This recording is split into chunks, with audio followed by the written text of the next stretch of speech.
Hey, this is Bill. Welcome back to the channel.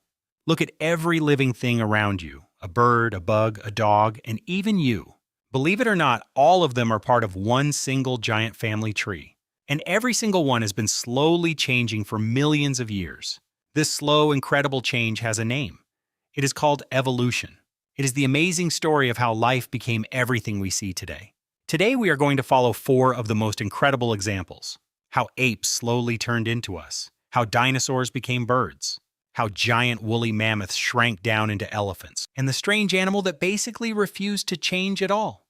But first, what exactly is evolution in the very simplest way possible? Living things have babies, and those babies are never perfectly identical. Each new baby is born just a little bit different from its parents. Some of those tiny differences turn out to be really useful. A useful difference helps an animal survive and have more babies. So that helpful trait gets passed down again and again and again. Over thousands of generations, these tiny changes really start to add up. And after millions of years, an animal can change almost completely. That is evolution. Tiny changes plus an enormous amount of time. So let's start with the biggest question of all. Where did we come from? A lot of people think that humans came directly from monkeys. But that is not quite right. Monkeys are much more like our cousins. Instead, humans and apes both share one ancient common ancestor. Around 7 million years ago, that ancestor lived in Africa. Back then, our early ancestors lived up high in the thick forests. But slowly, the climate changed, and the great forests began to shrink. The trees spread far apart, leaving wide open grasslands behind. So our ancestors had to climb down and walk across the open ground. And here came one of the most important changes in our whole story. They slowly began to stand up and walk on just two legs. Walking upright freed their hands to carry things and to build.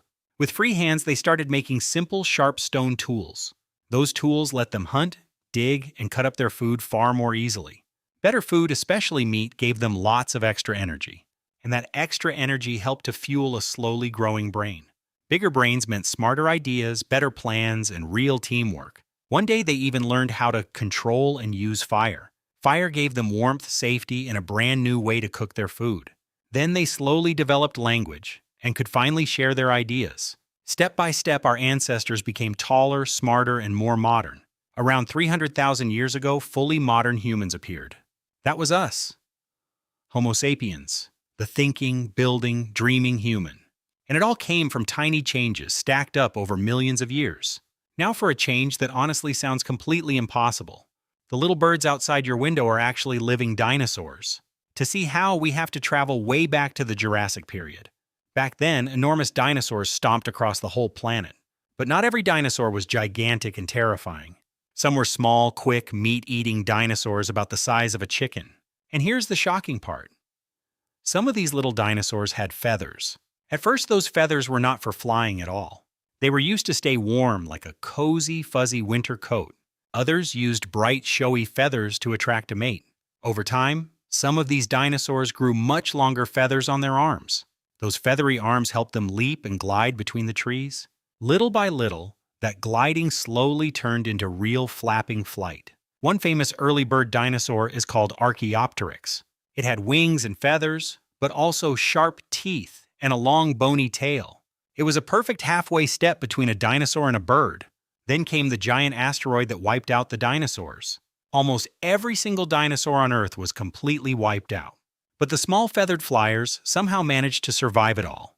They spread across the whole world and became today's birds. So every eagle, every pigeon, and every penguin is a dinosaur's descendant. That means the chicken on your plate is a real, living dinosaur. The dinosaurs never truly died out. They simply learned how to fly. It is one of the most amazing evolution stories ever told. Next, let's look at one of the biggest animals alive on Earth today.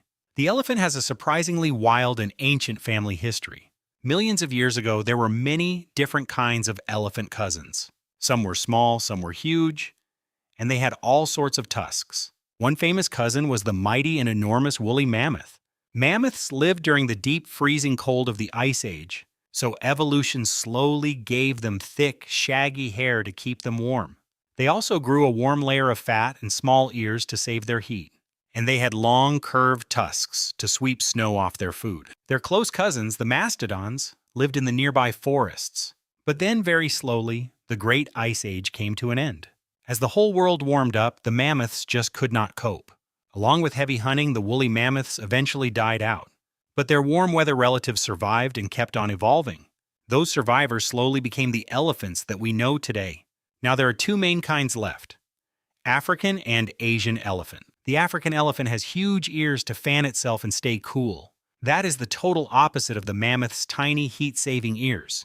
Each animal's body was carefully shaped by the exact world it lived in.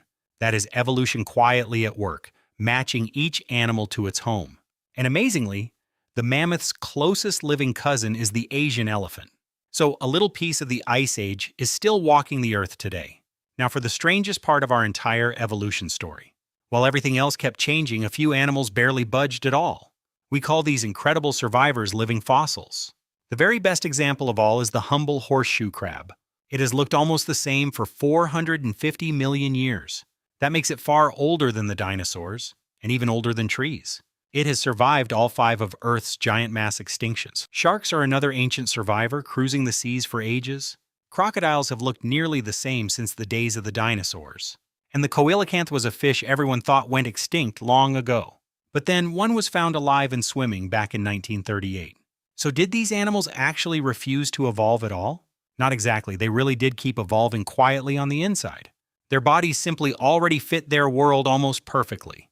When a body design works this well, evolution barely changes it. So they are not frozen in time. They are just wonderfully well built. So evolution is happening all around us, all of the time. It turned apes into people and dinosaurs into beautiful singing birds. It shrank the giant woolly mammoths down into the elephants of today. And it left a few ancient survivors almost perfectly unchanged. The most incredible part of all is that evolution never actually stops. Every living thing, including us, is still slowly changing right now. So who really knows what amazing creatures the Earth will hold next? Life is the greatest, longest story ever told. And it is still being written. Thanks so much for watching. If you enjoyed this, hit that like button and subscribe so you never miss a new one. This has been Bill. See you in the next video.